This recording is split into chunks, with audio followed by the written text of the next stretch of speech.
Hola, ¿cómo están? Bienvenidos a un nuevo capítulo de Conversaciones en la UPLA. Esta vez para un tema que nos involucra directa o indirectamente a todos, con el cual convivimos permanentemente, sobre todo pensando en Valparaíso, patrimonio de la humanidad. Para reflexionar respecto a este tema, me encuentro con el académico de la Facultad de Arte de la Universidad de Playa Ancha, Luciano San Martín. Luciano, bienvenido. Gracias por la invitación. Luciano, el tema del patrimonio parece una palabra, un concepto con una polisemia importante. ¿Qué entendemos cuando hablamos de patrimonio? Bueno, entendemos varias cosas. De hecho, es un concepto que ha variado también a lo largo del tiempo. Ha tenido variantes de orden conceptual, de orden político, de orden de gestión. Pero por lo pronto lo entendemos en el cotidiano, yo creo, en dos ámbitos. Uno es como el patrimonio histórico, que es como el conjunto de cosas tangibles e intangibles que nos logran aglutinar en torno a la idea de nación. Y hay un patrimonio quizás más cotidiano, más asociado a las personas, a los ciudadanos, que tiene que ver con los lugares, con los territorios, con las tradiciones centradas en los territorios locales.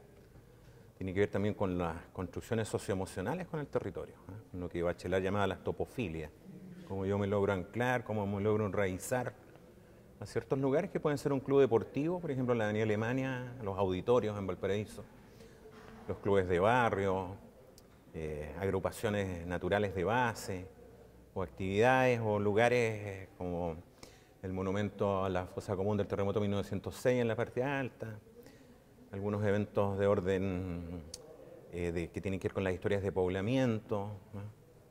Hitos que tienen que ver con las ocupaciones de los lugares, aniversarios, que forman parte de lo que podríamos llamar una memoria social, pero que la gente lo ha ido apropiando también por una fuerte necesidad de enraizarse, de buscar pertenencia a este concepto de patrimonio, que quizás no tiene el nivel o la mirada del histórico tradicional, que tiene que ver más con el monumento, con la arquitectura decimonónica, para el caso porteño, pero creo que tiene mucho sentido para el cotidiano de los habitantes. Pensando en que Valparaíso es una ciudad particular, una ciudad con una identidad muy poderosa, ¿cómo crees tú que ha convivido Valparaíso con esta idea de patrimonio? Bueno, desde su origen, en su calidad de puerto, es una ciudad, primero la puerta de calle de Chile, mucho antes que existieran los aeropuertos. En muchos sentidos la puerta de calle de Latinoamérica, es el puerto más importante del Pacífico Sur. Y por lo tanto tiene también ese síndrome de que todo entra y todo sale. Todo entró por Valparaíso, algunas cosas quedan, pero otras se van luego a otros lugares, a otros territorios. Y por lo tanto también hay que situarse, yo creo, desde los Valparaísos, porque hay una zona, ¿cierto?, que es importante dentro del casco histórico, que tiene que ver más bien con una presencia europea, que tiene que ver con esta etapa temprana de la globalización a través de lo mercantil, de la navegación. Pero también hay un patrimonio y una memoria súper interesante en las quebradas, en las tomas, en las historias de poblamiento, en la parte alta, en el cordón nervioso que es la Avenida Alemania, y desde la segunda mitad del siglo XX en adelante todo el poblamiento de la Avenida Alemania hacia arriba. Incluso el poblamiento de hoy que es tras la cima, o sea, un Valparaíso que ya no mira la bahía, sino que está situado detrás, con este segundo cordón nervioso que parece ser el Camino a la Pólvora, que es como la frontera hoy día. A propósito del tema de los incendios, de los desastres, ¿cierto?, de los microbasurales.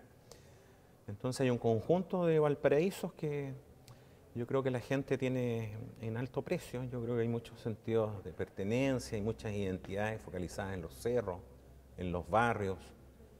Y es un aspecto interesante toda vez que tú quieras construir una identidad territorial, una noción de ciudad, un gobierno ciudadano, a propósito de las últimas elecciones municipales, que tenga lo que vaya encaminado a poder apropiarse, a poder apreciar y a potenciar los lazos socioemocionales con la ciudad, con su historia, con sus lugares.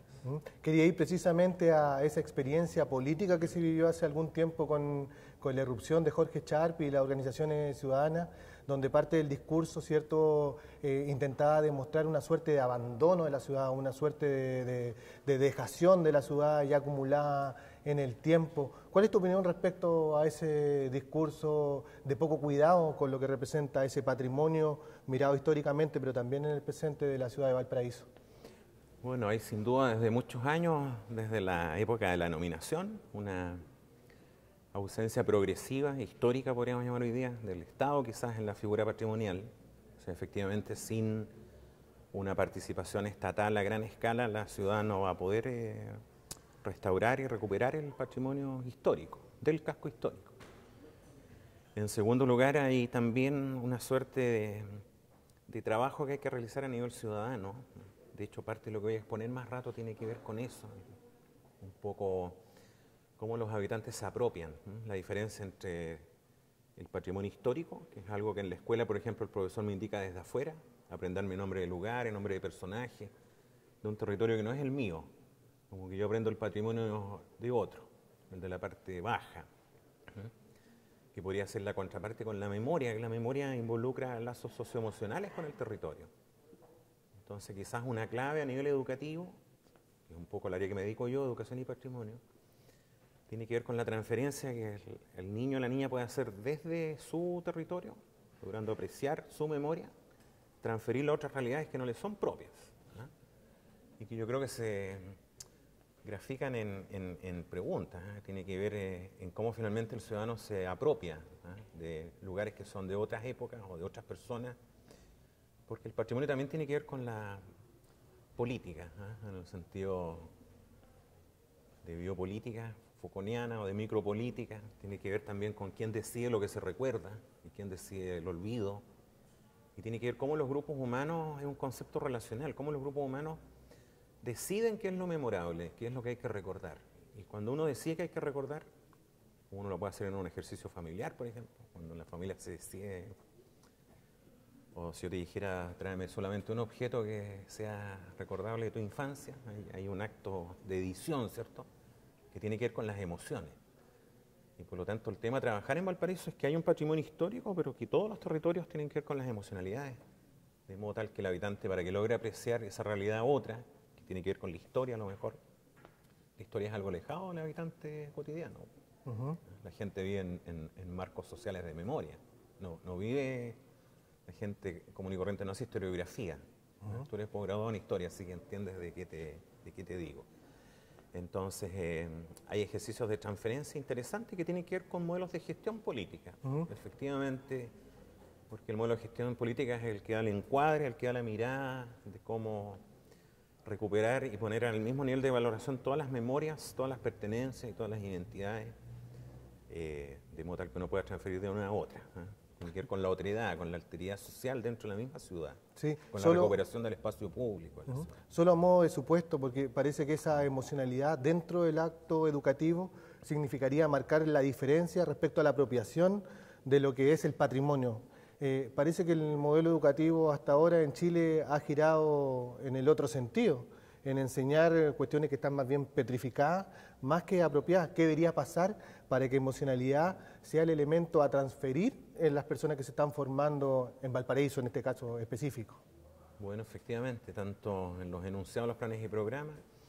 Hoy mismo en clase bajé un librillo del año 2014 sobre educación y patrimonio, en donde la mirada está en lo monumental, está en lo histórico, que está bien, porque eso es lo que construye el relato nación, pero soy un convencido que como primer ejercicio hay que trabajar en los territorios locales, de modo tal que yo apropiando y comprendiendo, analizando mi propia topofilia, mi propio enraizamiento, mi propia valoración, mi propia lectura, mi propia semantización de mi territorio, de mi población, de mi lugar, de los lugares de memoria de mi territorio, pueda yo transferir a otras realidades que corresponden además a otros momentos. Y a otros momentos donde también hubo muchos grupos sociales que interactuaron y a la construcción de lo público, que es el aspecto interesante en Valparaíso, es que recuperar lo público en el sentido de lo socioemocional, no como algo poético. Lo socioemocional tiene que ver en el cómo nosotros atrapamos algo y lo incorporamos dentro nuestro. No lo digo en el sentido poético de las emociones a modo de literario, sino que lo digo como herramienta pedagógica y como herramienta política de gestión incluso. Y pensando además que hoy día estamos en la biblioteca de la Universidad de Playa Ancha, ¿cierto? En un lugar dedicado al saber, ¿cuánto presente en esta mirada de la emocionalidad, en esta forma de entender el patrimonio o de formar el patrimonio de otro modo, está presente en las mismas universidades, en los profesores, en los profesionales que se están formando, incluso en los ingenieros? ¿Cuánto presente tú ves? Y si ves poquito, ¿qué debería hacerse para poder trabajar en ese sentido?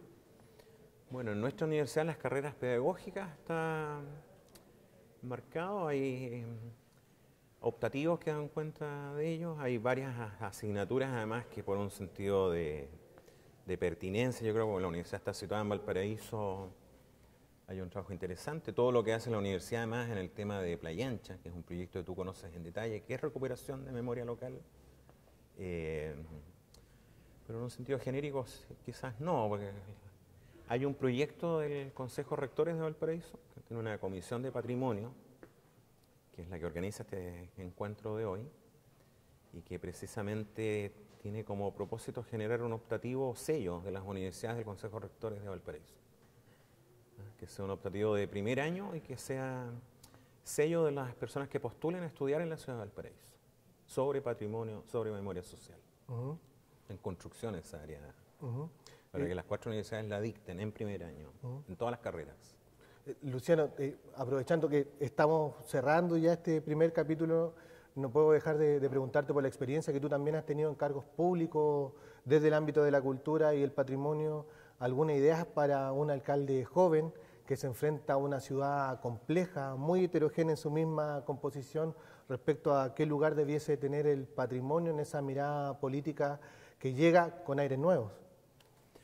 Bueno, el alcalde electo no lo conozco, pero lo encuentro un tipo interesante. No sé, es una idea, porque además me han tratado del duopolio en estos últimos días, así que no me atrevería a decir que es una idea, pero mira, durante la gestión en cultura nosotros acuñamos un concepto que no tenía mucho enganche en las políticas. Nosotros tuvimos una lectura que llamamos sociocultural, tanto en el Consejo Nacional de la Cultura como en la municipalidad, en las distintas épocas.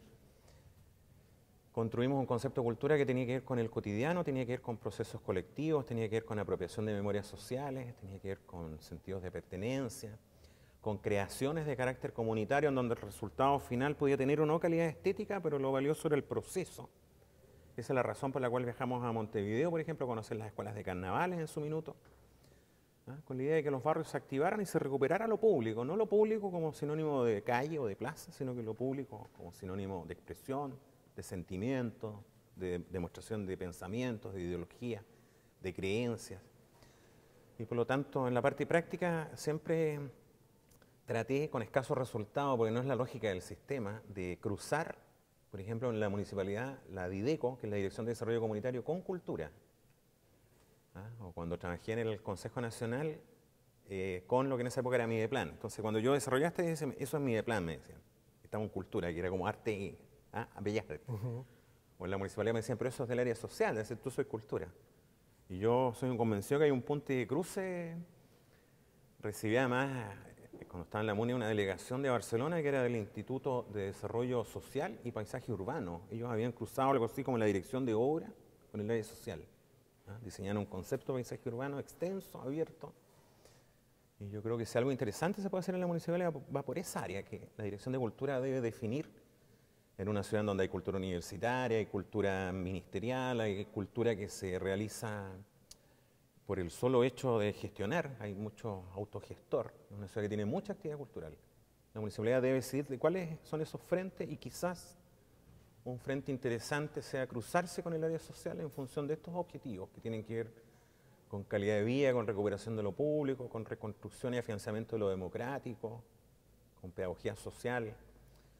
Incluso en su momento obtuvimos el patrocinio de la Fundación Paulo Freire, teníamos un proyecto muy interesante, pero que no teníamos en la lógica de presupuesto, o en la lógica departamental, de quién finalmente dependían. Y por eso, con esto termino, no deja de ser curioso que programas como el Quiero Mi Barrio no sean del Consejo de la Cultura, son como de otros ministerios, otra repartición. Entonces ahí hay algo en que hay que releer. Te quiero agradecer, Luciano, por esta conversación de este primer bloque. Por supuesto, valorar y ponderar la importancia que tiene el patrimonio, que lo constituimos todos, y precisamente porque es una mirada ciudadana importante y transversal, queremos también compartir con ustedes la opinión de otros especialistas y de gente relacionada con el patrimonio.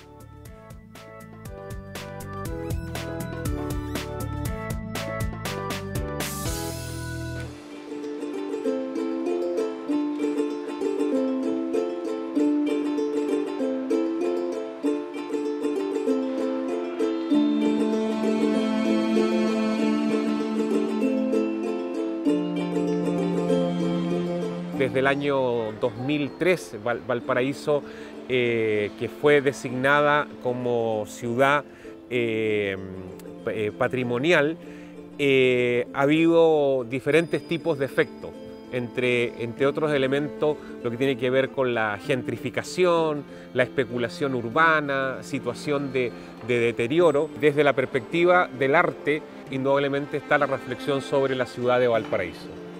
En términos de una retrospectiva y visión a través de diferentes académicos, investigadores y el tipo de imaginario que se está construyendo, desde la historia, desde la estética, desde la geografía, desde la arquitectura, precisamente yo diría desde una perspectiva de un revisionismo. Se toman elementos del pasado para ver el estado de la situación presente.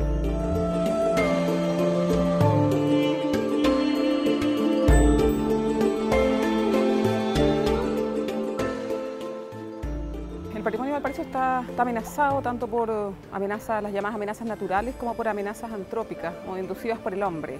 ¿Por qué podríamos decir que el patrimonio está en un grado de vulnerabilidad? Porque estamos hablando de edificios, algunos de finales del siglo XIX, otros comienzos del XX, que son edificios que, si bien es cierto, han resistido terremotos importantes, están muy bien construidos, muy bien diseñados, sin embargo no han sido objeto, por ejemplo, de refuerzos o de reparaciones después de esos terremotos. Hemos observado en el último tiempo unos pequeños aluviones, las quebradas, que son bastante alarmantes, son fenómenos que antes eran muy escasos y ahora se han repetido un poco más, y esto es por efecto, ¿no es cierto?, de lluvias muy intensas en corto espacio de tiempo, y que tiene que ver además con las quebradas, que no están en buen estado, y con ese tipo de factores que también redundan en calificar este patrimonio de amenazado.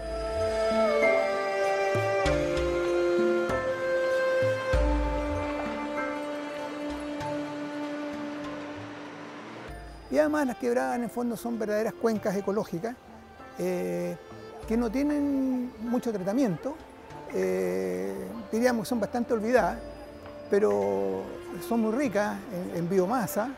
Se han ido poblando de manera desordenada, entonces ahí se conjuga lo que es la simbiosis entre lo natural y lo cultural. Si hacemos un recuento, son alrededor de 39 quebradas. Como se ocuparon de manera espontánea, entonces nunca ha habido una intención de incorporarla a la planificación urbana de la ciudad. Pero la quebrada genera, por una parte, un recurso hídrico, el agua, está el aire que genera, hay flora y fauna en la quebrada. Y está el habitante. Lo veo más bien en relación hombre-naturaleza. El hombre, el habitante de la quebrada es orgulloso de vivir ahí, dice yo nací aquí. Y la naturaleza es el símbolo que tiene para identificarse.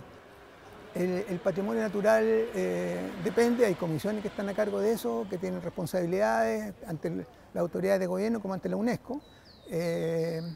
Y allí yo creo que hay un espacio que queda desvinculado. Y por eso que hoy día Valparaíso, en alguna medida, en toda su área patrimonial, aparece para el porteño bastante descuidado, sucio, cochino, ¿no? Y eso es un poco responsabilidad de la autoridad.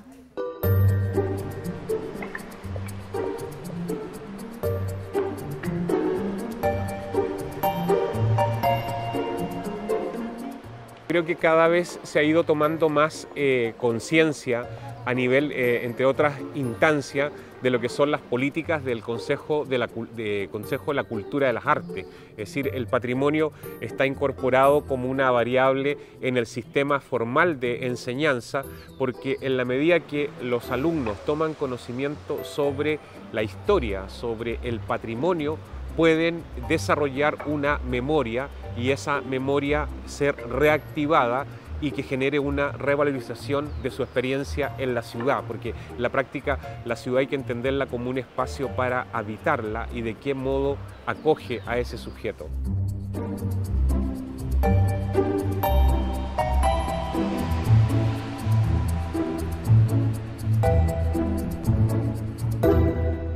Desde esa perspectiva, las artes indudablemente que aportan a la reconstrucción de un imaginario iconográfico que va dando cuenta sobre el estado de la ciudad y también se transforma en un factor para la recuperación, para la puesta en valor de la situación de la ciudad.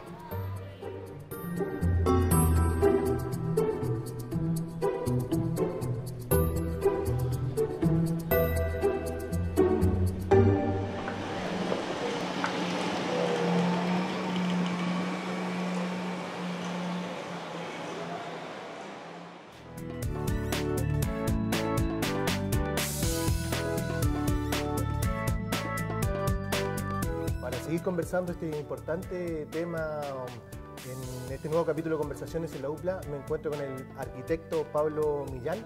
Pablo, bienvenido. Buenas tardes. Pablo, hacerte una pregunta directamente al callo, como decimos acá en Chile, ¿cierto? ¿Marca para Valparaíso en su historia un antes y un después la declaración que hace la UNESCO de Valparaíso Ciudad Patrimonio de la Humanidad? Por supuesto. Declarar un área patrimonial como la que hace UNESCO es muy importante no solamente para la ciudad por el hecho patrimonial en sí, es decir, por el reconocimiento internacional que se le da a la ciudad. Es también muy importante porque delimitar un área trae consecuentemente una serie de avatares que no todos son positivos. Lógicamente y económicamente va a ser positivo, ¿no? Pues porque Valparaíso pasa a estar dentro de, por así decir, un ranking de ciudades muy importantes con un nivel patrimonial muy alto y de excelencia, ¿no? Pero también tiene una serie de connotaciones negativas muy importantes. Piensa, por ejemplo, que Valparaíso es una ciudad a la que jamás se le ha podido establecer un límite, nunca. Desde el momento que se delimita un área como patrimonio, es decir, un área queda dentro, un área queda fuera, empiezan a activarse una serie de procesos, ¿no? Que empiezan a transformar la ciudad. Entonces, lo que en origen se declara patrimonio muy rápidamente va a cambiar y no va a aparecer nada de la noche al día. Procesos tan conocidos como la gentrificación, ¿no? Que supone pues, de forma directa e indirecta la expulsión de la gente nativa que vive en esas casas, que vive en esos barrios, en esos cerros, ¿no? En esos cerros barrios, ¿no? Pero no solamente eso, la gentrificación es simplemente, por así decir, la chispa que activa una serie de desencadenantes cada vez más complejos y cada vez más peligrosos para la ciudad y para el propio patrimonio. Por ejemplo, dejar que ese área concreta sea la bandera identitaria de una ciudad hace que sobre ese área recaiga una presión importantísima. Una presión pues que, por ejemplo, para el caso de Valparaíso supone que no haya, por ejemplo, gente que reconozcan ya patrimonio local en esa área delimitada, ¿no? O, por ejemplo, otra cosa que para mí es muy importante es lo que llamamos cristalización patrimonial, política de conservar liminarmente, pero a nivel social pues no se pueden conservar o no se saben conservar. Sí, ¿no? tú trabajas una idea muy interesante que es la idea de una ciudad fragmentada. ¿Podrías desarrollar un poco con nosotros esa idea? Por supuesto. A ver, si nos retrotraemos, por ejemplo, al cuarto CIAM, al cuarto Congreso Internacional de Arquitectura Moderna, ahí ya, con la Carta de Atenas, ese congreso concluye con una carta, la Carta de Atenas, ¿no? Que ya empieza a hablar de zonificación de la ciudad, es decir, la ciudad es fragmentada en función de los usos, ¿no? Bueno, pues una ciudad para vivir y dormir, una ciudad para la cultura, una ciudad para el trabajo, ahí ya se empieza a hablar de ciudad fragmentada, ¿no? Pero, claro, una ciudad fragmentada, en teoría, para que uniformemente trabaje solidariamente, ¿no? En el momento que establecemos un límite y se genera ese adentro y ese afuera del que te hablaba anteriormente, ¿no? Se empiezan a dar dos cosas que simultáneamente viven pero nunca llegan a relacionarse. Por ejemplo, las áreas delimitadas patrimonio, que por ejemplo en Europa suelen corresponder con los cascos históricos de las ciudades patrimoniales, donde se establecía la muralla, ¿no? Lo que se da dentro son una serie por ejemplo, de tiendas de alto nivel adquisitivo, de restauración, de cafetería, de bed and breakfast. En cambio, lo que se da fuera, pues suele ser una cosa que no tiene nada que ver con lo que se da dentro, ¿no?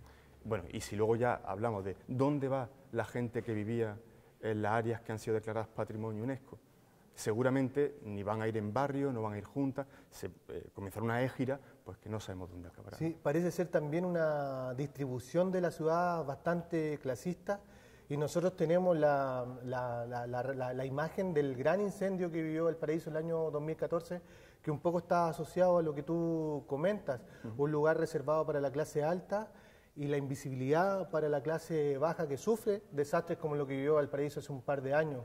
¿Tú crees que es así? A ver, lógicamente no. Pero Valparaíso tiene un patrimonio impresionante y tiene mucho que aprender de ella misma. Y lo dice un foráneo, uno que viene de fuera y se atreve a decir eso, ¿no? Pero Valparaíso ha pasado de peores cosas que se han repetido cíclicamente y muchísimas veces, ¿no? Por ejemplo, después del terremoto de 1906, que es una de las primeras catástrofes ya del siglo XX más importantes, ¿no? Se empieza a dar una presión importantísima en los cerros, que es cuando los cerros empiezan a coger una demografía alta, pues porque empieza a verse casi como un lugar seguro, ¿no? Entonces se empiezan a dar como un juego con el territorio, ¿no? Ese juego con el territorio pervive, y hoy día Las Tomas es un juego del territorio, que convive en la ciudad de Valparaíso, lo mismo que se da un plan que, bueno, pues que solamente lo entiende la ciudad, pues empiezan a darse unas tomas, pues que visto desde fuera uno se pregunta, ¿y eso cómo se puede dar en el siglo XXI? Pues se da, pero tampoco es negativo, es como una forma propia de habitar un territorio propio. Yo digo siempre que Valparaíso la ciudad fue muy inteligente, generó una sociedad concreta que solamente sabía vivir en sus propios cerros, y generó una arquitectura concreta y generó un patrimonio concreto.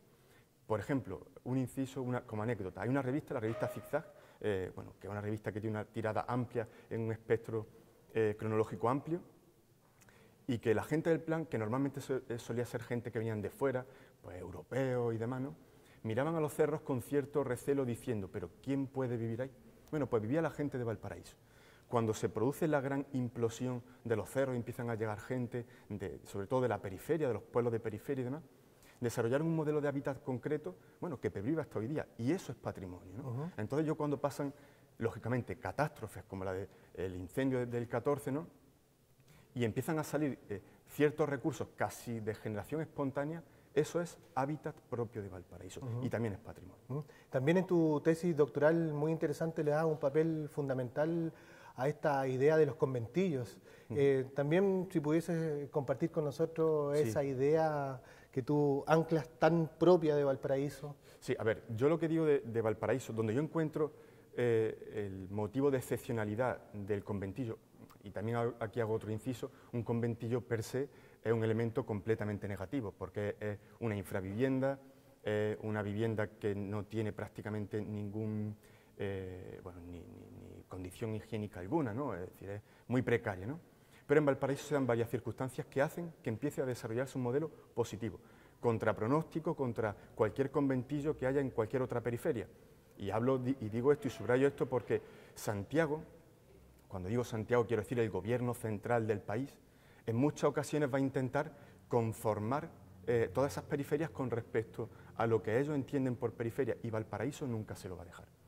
Fíjate, por ejemplo, qué cosa tan interesante, que estos conventillos o estas infraviviendas que empiezan a darse en los cerros de Valparaíso tienen elementos muy positivos. Uno de ellos, sin ir más lejos, es la ventilación. En el plan, los conventillos que empiezan a darse en el plan, lógicamente no tenían ventilación, no tenían forma de evacuar los desechos, ¿no? En cambio los de los cerros sí empiezan a tener ventilación, empiezan a tener ciertos canales que empiezan a recoger las aguas fecales y pluviales, es decir, empiezan a organizarse. Y luego una cosa que también es importante es que transgreden toda norma. Y digo que eso es importante porque así va a perdurar hasta hoy día, es decir, hoy día no hay norma alguna que pueda meter en cintura todo lo que ocurre en los cerros de Valparaíso. Fíjate la cantidad de cosas que transgreden. Transgreden un límite, porque empiezan a... siempre se le habla de periferia, pero ellos les da igual la ciudad donde terminan y siguen colonizando los cerros. Transgreden una forma de vivienda. La tipología de viviendas que se da en los cerros hasta la fecha nunca se había dado. Es decir, es algo completamente novedoso. transgreden el límite de lo material. Desde el plan se ven los cerros como materiales casi de desperdicio, pero bueno, se construyen, perviven, permanecen y hasta modifican la tipología estructural. Eso hoy día es un patrimonio que lógicamente hay que estudiar, que hay que desarrollar, que su origen lo tienen los conventillos que empiezan a darse en los cerros, pero que lógicamente no se puede pervivir, o sea, no se puede perder. Y una cosa que para mí también es muy importante es que son capaces hasta de transgredir el propio método de habitar. Una pregunta que también te debería haber hecho al principio, pero que también tiene sentido para la gente que nos está viendo. ¿Por qué te interesa Valparaíso? Ay, esa es la pregunta del millón. A ver, bueno, todo esto es una historia casi que personal, ¿no? Pero todo esto empieza hace ya algunos años, ya no me acuerdo ni cuántos años, cuando vine la primera vez a Valparaíso. Vine a recalar aquí un 31 de diciembre, un día de Nochevieja, como le decimos allí en España, ¿no? Por una beca de estudio, pues vine aquí y yo tenía un profesor que fue el que luego me dirigió la tesis doctoral, que me dijo: cuando encuentres un lugar que te apasione y que te enamore, de eso tienes que hacer la tesis doctoral. Y yo he de reconocer que llegué acá el 31 de diciembre en una mañana nublada por completo. De hecho me decían, es verano. Yo venía como cualquier europeo viene en verano, manga corta, pantalón corto, y llegué una mañana nubladísima, no se veía nada, y de buena primera pues se levantó la nube y contemplé lo que era Valparaíso, ¿no? Y quedé tan sumamente aturdido que dije, bueno, pues de esto tengo que investigar y a esto me quiero dedicar, y en ello estoy. Pablo, te quiero agradecer en primer lugar tu visita, tu amor por la ciudad. Llegaste además un día de muchas fiestas en Valparaíso, muy reconocida a nivel mundial, donde de algún modo se exacerban todo ese sentimiento y pasión por Valparaíso, y porque el patrimonio y los demás temas de pensamiento de la universidad nos interesan como canal, los invitamos a seguirnos en www.uplatv.cl. Hasta siempre.